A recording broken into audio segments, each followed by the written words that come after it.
Good morning!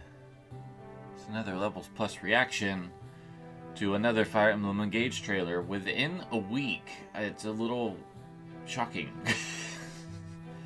how quickly Nintendo is getting these trailers out.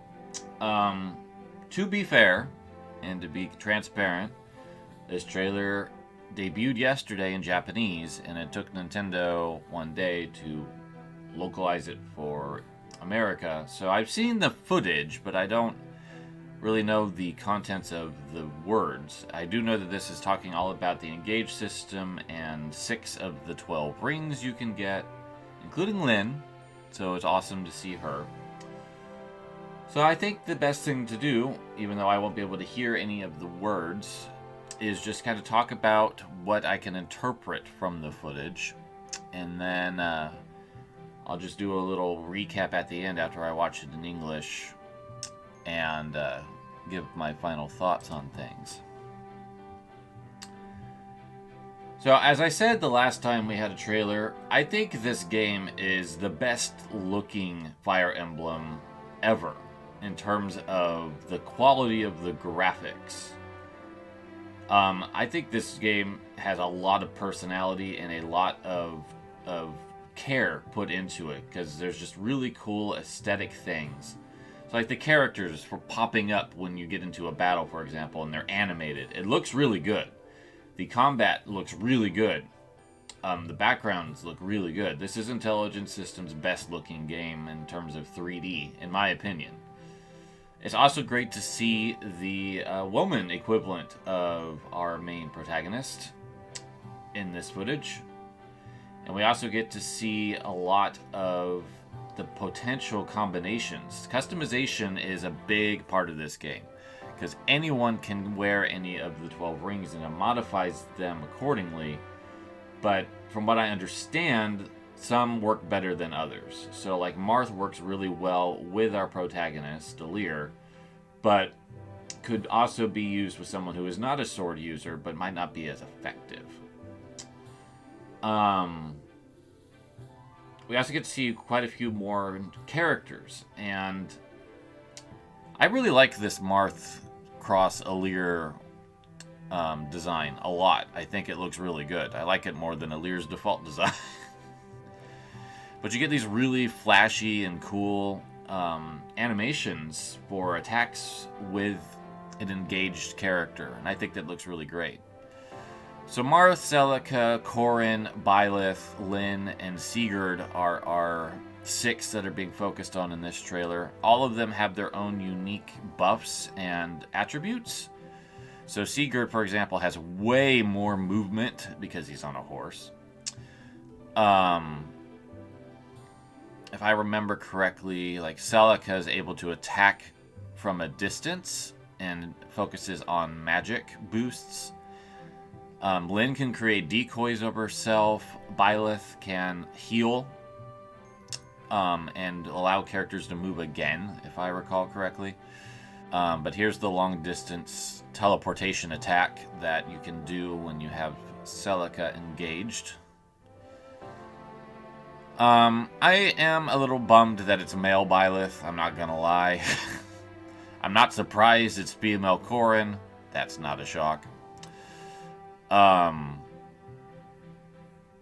hoping that there might be some ability to switch the characters that have a locked, or doesn't have a locked gender, so to speak, so that you could have male Corrin or female Byleth appear as well. I think that would be nice, but this game might not be that flexible.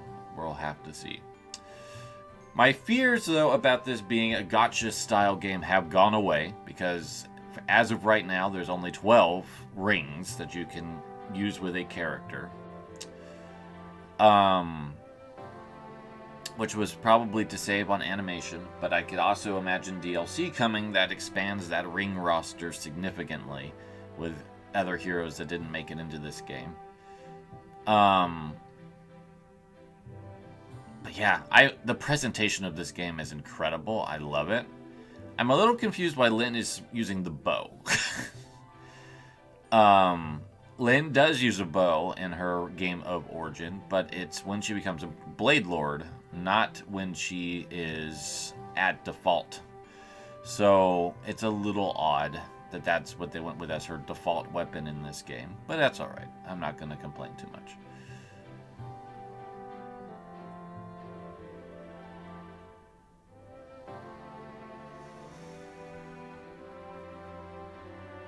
So yeah, here we get to see some of the various units using emblems and how that changes how they look.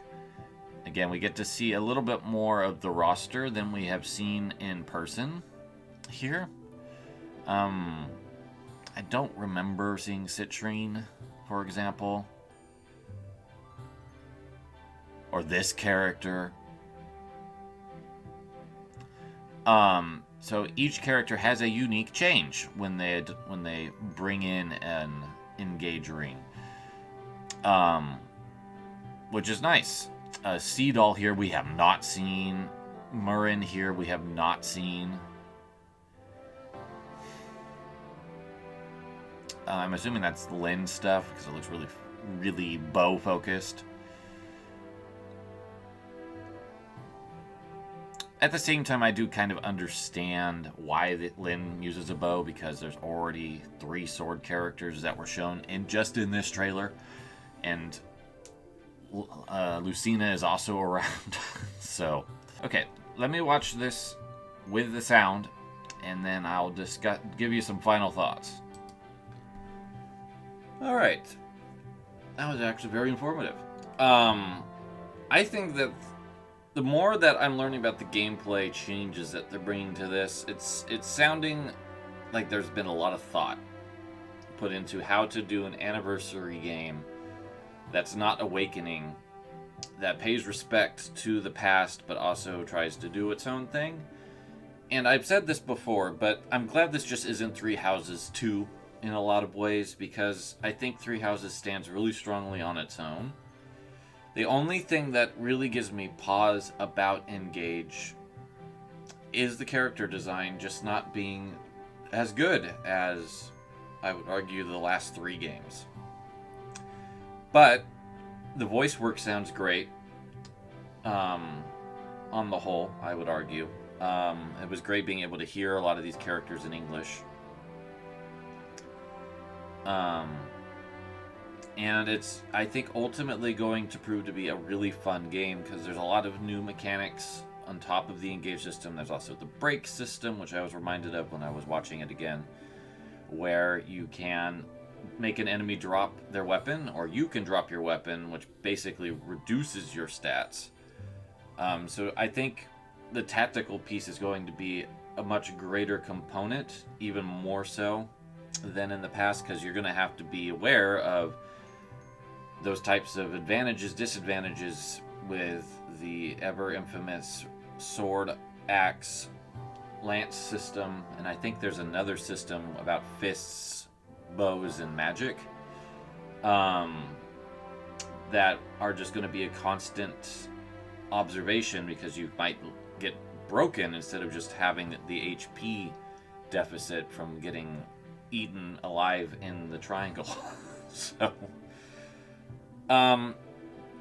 that's what I've got to say, honestly, as of right now, is that I'm really excited. I can't believe this is coming out in 2 months. It looks really polished.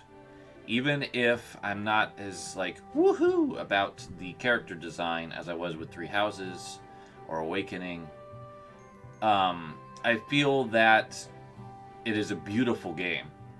And everything else looks really, really compelling. So I'm hoping that I can get over my little hesitations there about the character designs and just be able to engage with it. Okay, I need to stop. Thank you so much for watching. I will see you soon for Levels Plus Whenever episode.